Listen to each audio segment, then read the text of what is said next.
A year has gone by pretty quickly. What do you think for you personally, have been your greatest achievements in the city so far? I think one of the greatest accomplishments is building the consensus, staying positive, keeping good relationships with everybody on the council. I don't think that can be underestimated in terms of the challenges that we are facing in the community, especially with the economy. And so I think keeping everybody positive and keeping everybody focused, that's what I'm most proud of. Do you think that's kind of one of your key roles, as kind of being the peacemaker amongst everyone? Sometimes I'm asked what's the partisan breakdown of the city council, and I tell people it doesn't matter on a local level in terms of political party, but what I like to say is there's 5 political parties. Every council member has their own opinions and viewpoints, and I think one of the jobs I see is finding where everybody agrees. We've had many votes on a lot of pieces of legislation and other initiatives where we've had 5-0 votes. So there's a clear consensus on many issues on the council for moving forward. And so yes, I do see that one of the primary jobs is a role of peacemaker and mediator. Often this kind of job has been described as herding cats. So, cats are very independent, and so it's one of those things. I really appreciate I truly believe every council member has the best interests of the city and the citizens at heart. They're all very honest, and I feel like they're all coming from the right place. So it's been a pleasure to work with all of them. Do you think the vision of the Arts and Entertainment District is a good reflection of the demographic of the city and even Washington County as a whole? I truly believe in the Arts and Entertainment District, and I think that's one of the biggest assets. We were one of the first, if not the first in the state, to acquire such a designation for our city. Whether or not it's compatible with the demographics, I don't think is as relevant as the potential to create economic growth out of that designation.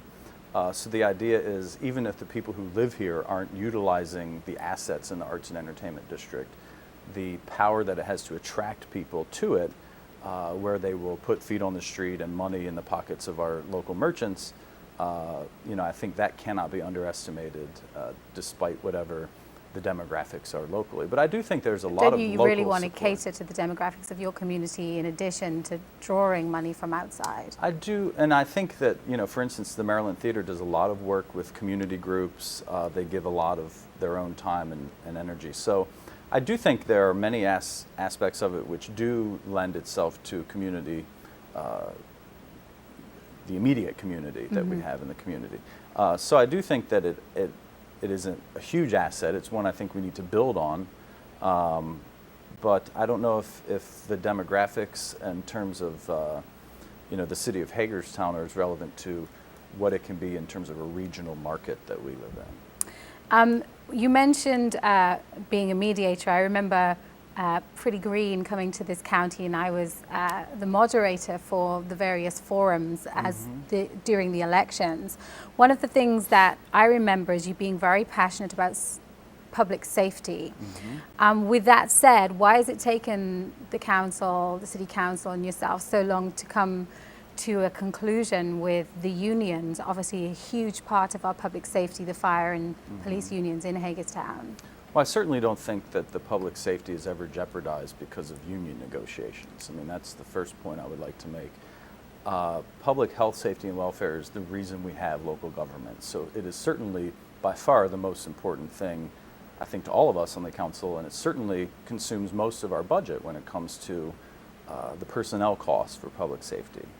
I think the reason why things have stalled with the unions is that everybody is fighting for an ever-increasing portion of a shrinking pie. So we have a number of challenges, which is to either increase the size of the pie, which means we would have to look at raising property taxes, or we can look at cutting costs of other services, which truly in the last several years, previous councils have really cut to the bone. So it's hard to look for any more cost savings. Personally, I think that employees deserve a wage increase. I'm a union member myself.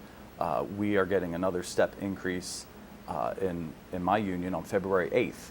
And so an agreement was struck where steps can be phased in. I mean, that's one of the main arguments in negotiations is how do we get our steps back? How do we get fully restored? And there's a way to get to that end, I think, but certainly it can't be done all at once. Right. But I do think, the more money employees have, the better it is for the local economy, because those employees will go shop and buy things in the local economy. Right. It has a knock-on effect for sure. You mentioned that the negotiations don't affect public safety. Several law enforcement agencies have sat where you're sitting, except the sun was shining that day, I think, and the fire department, and have all stressed to me how morale is hugely affected by these negotiations. How long do you think people can go without a pay increase before public safety does become affected? Again, I would draw a distinction between the negotiations themselves and the fact that they haven't gotten a pay increase. I think alone, not getting a pay increase in 4 years would certainly affect morale. We tend to carry on these negotiations in confidence between the management and the unions. And please know that I'm not personally involved in the negotiations, but I will talk to folks who are involved in them. But I think it's important for people to know that no matter what is happening in terms of negotiations behind closed doors, all of those officers, firefighters who've sworn an oath to uphold the public safety are always doing their job, even despite perhaps low morale.